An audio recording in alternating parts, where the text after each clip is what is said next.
Hello friends, मेरा नाम विपिन है और मैं आपको पढ़ाने जा रहा हूँ geography NCERT class 11th। Book का नाम है भौतिक भूगोल के मूल सिद्धांत, जिसमें हम चैप्टर नंबर 3 पढ़ रहे थे और चैप्टर नंबर 3 का टाइटल है पृथ्वी की आंतरिक संरचना। अभी तक हमने पृथ्वी की आंतरिक संरचना में अप्रत्यक्ष और प्रत्यक्ष स्रोतों के बारे में पढ़ा था।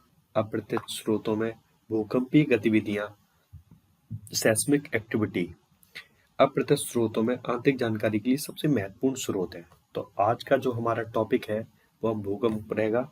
हम भूकंप के बारे में आप सभी को अच्छे से पढ़ाएंगे। भूकंप होता क्या है, क्या होता है भूकंप, आता क्यों है भूकंप, ये सब हम आज के टॉपिक के में पढ़ेंगे। होता क्या है, हमने अभी आपको पृथ्वी की अंतर्जात और बहिर्जात शक्तियों के बारे में समझाया था कि कौन सी अंतर्जात शक्तियां होती हैं और अंतर्जात और बहिर्जात शक्तियों का ही परिणाम हमारी पृथ्वी पे जितनी भी स्थलाकृतियां दिख रही हैं, भू दृश्य पे जितनी भी स्थलाकृतियां हमारी दिख रही हैं, पहाड़ हैं, नदियां हैं, पठार हैं, वो सारी स्थलाकृतियां अंतर्जात और बहिर्जात शक्तियों का परिणाम होती हैं। तो होता क्या है, जो पृथ्वी की अंतर्जात और शक्तियों बहिर्जात बलों के कारण जो ऊर्जा का निष्कासन होता है, उसके कारण तरंगों की उत्पत्ति होती है और वो ही तरंगे सभी दिशाओं में फैलकर पृथ्वी की पर कंपन करती है। इसे ही क्या कह रहे हैं, भूकंप कह रहे हैं। हो क्या रहा है कि पृथ्वी की, मान लें कि ये दो प्लेटें हैं और एक दूसरे की विपरीत दिशा में संचरण कर रही हैं। अब ये क्या होगा, जब संचरित करेंगे एक दूसरे में तो इन्हें एक घर्षण बल भी इन्हें बहुत देर तक बांधे रखेगा।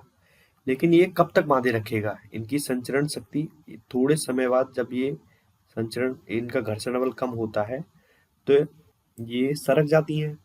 ये प्लेटें जब घर्षण बल कमजोर हो जाएगा तो ये प्लेटें विपरीत दिशा में सरकेंगी, तो इनके किनारों पे भ्रंश पड़ जाते हैं। तो इन्हीं किनारों भ्रंश के किनारों से क्या होता है, ऊर्जा निकलती है। और ऊर्जा कैसे निकलती है, तरंगों के रूप में निकलकर क्या हो रहा है, चारों दिशाओं में फैल रही है और फैलने के बाद क्या हो रहा है, ये कंपन उत्पन्न कर रही है, जिसे हम भूकंप कह रहे हैं। ठीक है, इतना आपको समझ में आया। और ये प्लेटों के बारे में मैं आपको अच्छी तरह पढ़ता हूँ, आने वाले अध्यायों में हम पढ़ेंगे इसके बारे में। तो भूकंप एक कैसी है, भूकंप एक प्राकृतिक घटना है। ऊर्जा के निकलने के कारण तरंगें उत्पन्न हो रही हैं और जो सभी दिशाओं में फैलकर भूकंप लाती हैं। कि जहां से ऊर्जा निकल रही है, जहां से ये सेल ऊर्जा निकलती है, ये पॉइंट है हमारा ऊर्जा निकलने का।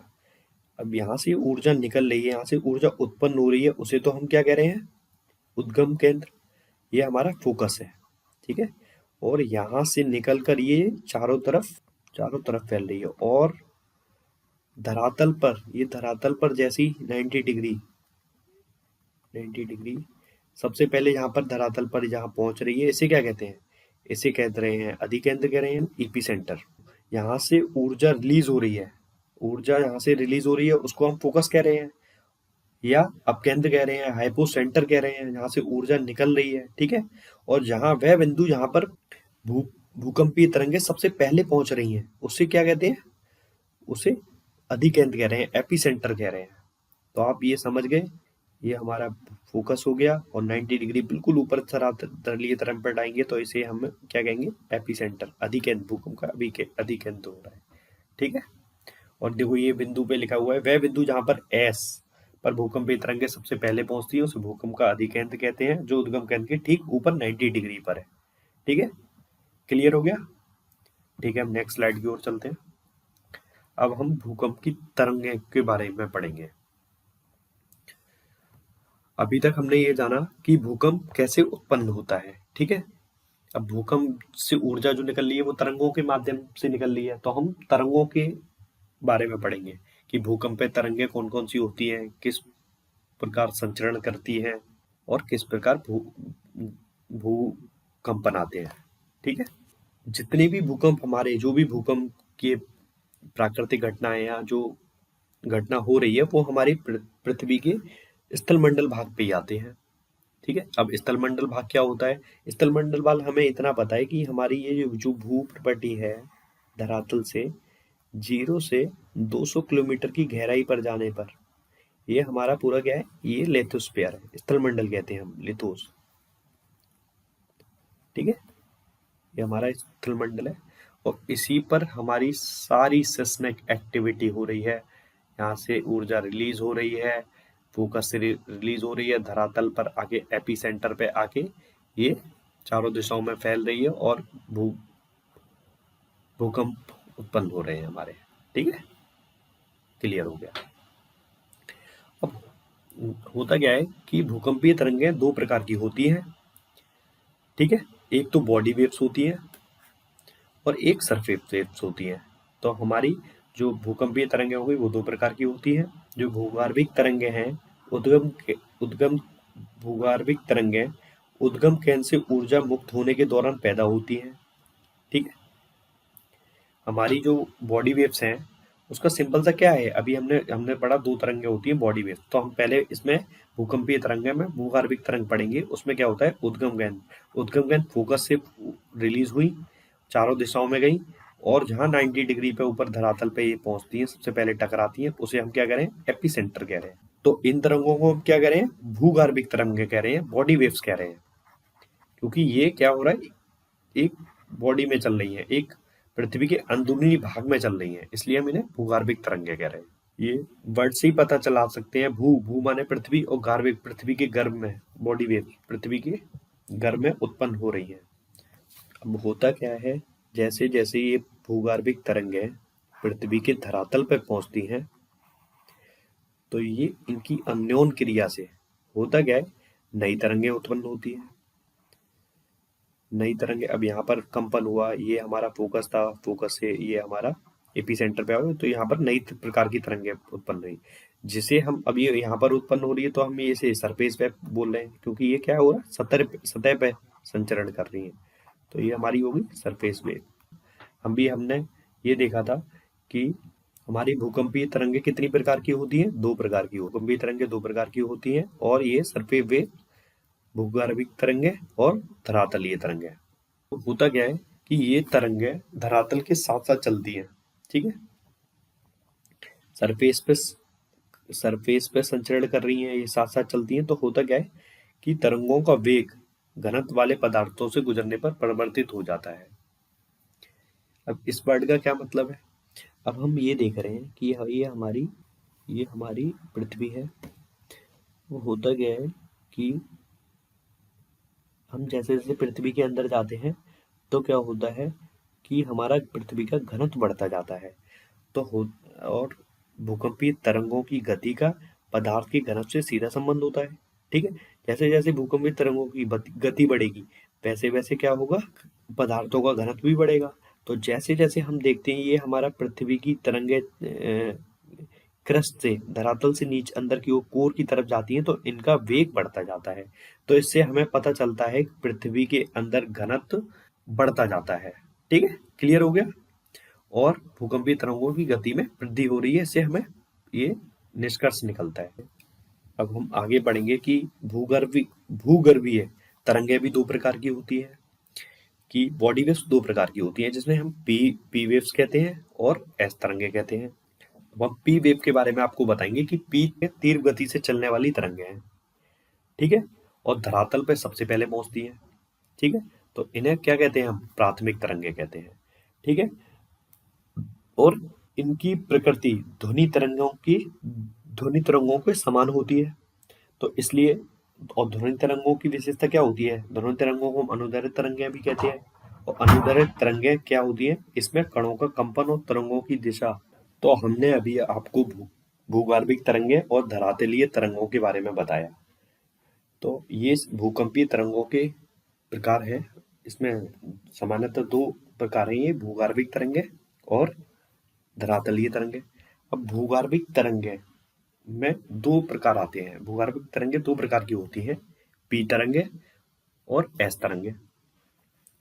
पी तरंगों के बारे में हम बताएंगे आपको। पी तरंगें क्या होती है, तीव्र गति से चलने वाली तरंगें हैं जो सबसे पहले धरातल पे पहुंचती हैं। अब सबसे तीव्र भी है और सबसे तीव्र है, इसलिए वो धरातल पे सबसे पहले पहुंच रही हैं, इसलिए इनका नाम क्या रख दिया हमने, प्राथमिक तरंगें, प्राइमरी वेव्स। पी तरंगों की खासियत क्या होती है इनका सबसे अच्छा गुण ये होता है, यांत्रिक संरचना को जानने में बहुत मदद करती है कि ये गैस, तरल व ठोस तीनों माध्यमों में संचरण कर सकती हैं और तीनों माध्यमों से उनके पदार्थों से होकर गुजर सकती हैं। ठीक है, तो हम ये पॉइंट याद रखेंगे कि पी तरंगें तीनों माध्यम से होकर गुजर सकती हैं और ये होता क्या है कि ये इन्हें हम प्राइमरी वेव्स कहते हैं और ये ध्वनि तरंगों के समान भी होती है। ठीक है, और ध्वनि तरंगें किसके समान होती है? अनुदैर्ध्य तरंगों के। उसमें क्या खासियत होती है? ध्वनि तरंगें हमारी क्या होती हैं? अनुदैर्ध्य तरंगों के समान होती है। अनुदैर्ध्य तरंगें हमारी क्या होती हैं? जैसे ध्वनि तरंगें संचरित कैसे होती हैं? अब जैसे ये इस तरह से संचरित हो रही है ध्वनि तरंगें हमारी, तो क्या हो रहा है कि ये इसके कणों का जो कंपन होता है वो तरंग दिशा के समांतर होता है। ठीक है, ये ध्वनि तरंगों की खासियत होती है। तो ये जो हमारी प्राथमिक तरंगें हैं वह ध्वनि तरंगों की समान होती हैं और तीनों माध्यमों में संचरण करती हैं। ठीक है, और सबसे पहले ये तीव्र गति होने के बाद सबसे पहले धरातल पे पहुंचती हैं। ठीक है, प्राइम पी वेव्स डन हो गया। अब हम चलते हैं इसके भूगर्भिक तरंगों के बॉडी वेव्स के दूसरे प्रकार पे, जिसे हम एस तरंगे के बारे में हम आपको बताएंगे। एस तरंगे धरातल पे कुछ समय अंतराल के बाद पहुंचती हैं। ठीक है, तो इनका नाम क्या हो गया? द्वितीयक तरंगे। एस तरंगे हमारी कुछ समय अंतराल के बाद होती है, प्राइमरी के बाद पहुंची इसलिए इसका नाम हो गया सेकेंडरी वेव्स, द्वितीय तरंगे।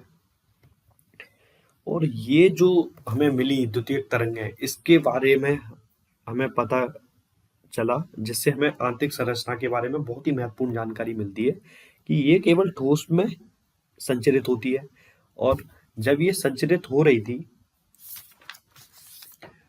कि पृथ्वी की आंतरिक परतों में, आंतरिक परत हम बोल सकते हैं मेंटल के बाद 2900 किलोमीटर के बाद को क्रस्ट, मेंटल, कोर, 3 परतें होती है हमारी।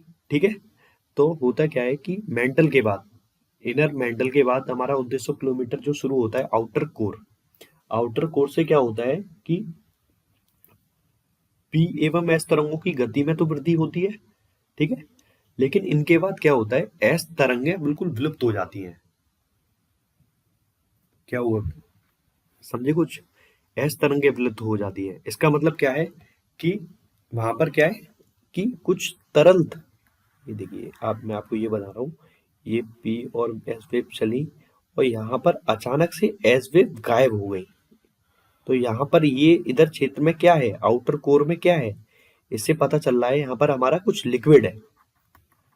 क्योंकि होता क्या है, एस वेव की गुण क्या है? ये सब क्या करता है? सॉलिड में संचरित होता है। तो यहाँ पर हो क्या रहा है? पी एस वेव गायब हो जाती है एकदम से। ठीक है, एस वेव गायब हो जाती है और एस वेव अचानक से गायब, विलुप्त हो जाती है। और अचानक से होता क्या है कि पी तरंगों की, ये पी जो वेव आ रही है, ये पी वेव आ रही है, इसकी अचानक से गति कम हो जाती है। तो इससे हमें क्या पता चलता है कि पी वेव तो तीनों सॉलिड, लिक्विड, गैस तीनों माध्यमों में संचरित हो सकती है। तो यहाँ पर क्या हुआ? लिक्विड आ गया। जैसे जैसे घनत्व हमारा सघन होता जाएगा, उसकी घनत्व डेंसिटी बढ़ती जाएगी, तो पृथ्वी वो सॉरी वेव्स की, भूगर्भिक वेव्स की या भूकंपीय तरंगों की गति भी बढ़ जाती है। ठीक है, तो हमें यहाँ से पता चल रहा है अब घनत्व जैसे जैसे कम हुआ, एकदम से हमारा लिक्विड आया, लिक्विड फॉर्म में आया, तरल पदार्थ आया, तो हमारा हुआ क्या कि पी वेव की जो गति थी वो अचानक से कम हो गई है। तो हमें पता चला कि जो हमारा आउटर कोर है, ये हमारा आउटर कोर है जो, ये तरल अवस्था में है। ठीक है, क्लियर हो गया ना गाइस? आउटर कोर के बारे में हमें पता चल गया। फिर हमने दूसरी चीज क्या देखी कि आउटर कोर, इस क्या देखी, ये हमारा आउटर कोर है। इस तरंग संरचना एस वेव यहाँ से गायब हो गई, लेकिन पी यहाँ से आई तो ये हुआ। और ये तो हमारी एस वेव है, ये हमारी पी वेव है। पी वेव क्या हुआ? तरल आउटर कोर में घुसते ही इसका क्या हुआ? एंटर करते ही इस तरंग की गति कम हो गई और हमारी सेकेंडरी वेव जो सिर्फ सॉलिड में संचरित होती है वो यहाँ पर विलुप्त हो गई। तो हमें पता चला कि जो आउटर कोर है हमारा वो क्या है? लिक्विड फॉर्म में। तो फिर आगे हमें क्या पता चलता है कि आउटर कोर में जो पी तरंगे हैं उनका परावर्तन हो जाता है और अपवर्तन भी होता है।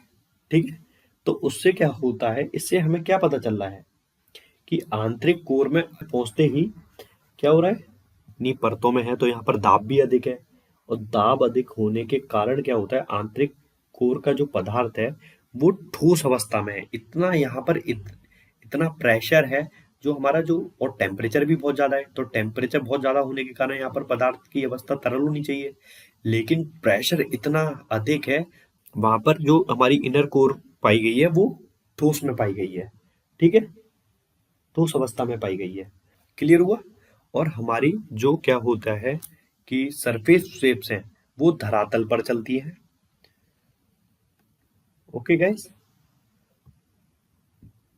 और हम एक विशेषता और बताना भूल गए एस वेव्स के बारे में, कि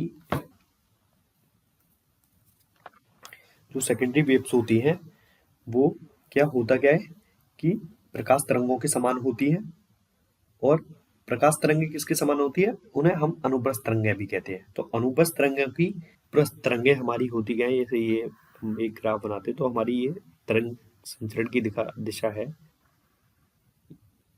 इस तरह की है।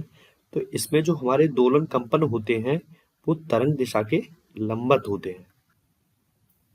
इनकी गति पी वेव से कम होती है,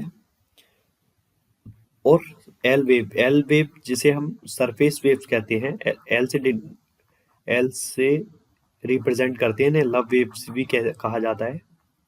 ये एनसीईआरटी में है नहीं, हमको हम अत्यधिक जानकारी एक्स्ट्रा मटेरियल से हम पढ़ के दे रहे हैं आपको, कि सरफेस वेव्स को हम लव वेव्स भी कहते हैं। और लव वेव्स इसका नाम ऐसे पड़ा कि जो इनका नामकरण करने वाले जो वैज्ञानिक थे उनका नाम था एडवर्ड हफ लव। ठीक है, तो उन्हीं के द्वारा, उन्हीं से इनका सरफेस वेव्स का नाम पड़ा लव वेव्स। ठीक है, और लव वेव्स, आप लव का मतलब समझ रहे होंगे कि लव का मतलब होता है बच्चों डिस्ट्रैक्शन। तो आप समझ ही रहे होंगे, यहाँ जब लव होगा वहां डिस्ट्रैक्शन भी होगा। तो ये जो लव वेव्स हैं वो सरफेस वेव्स वो सबसे ज्यादा विनाशकारी होती है। ओके गाइस, तो हम भूकंपीय तरंगे जो सेस्मिक वेव्स हैं उनकी जो दो टाइप से, बॉडी वेव्स और सर्वे वेव्स, उन दोनों के बारे में पढ़ लिया है हमने।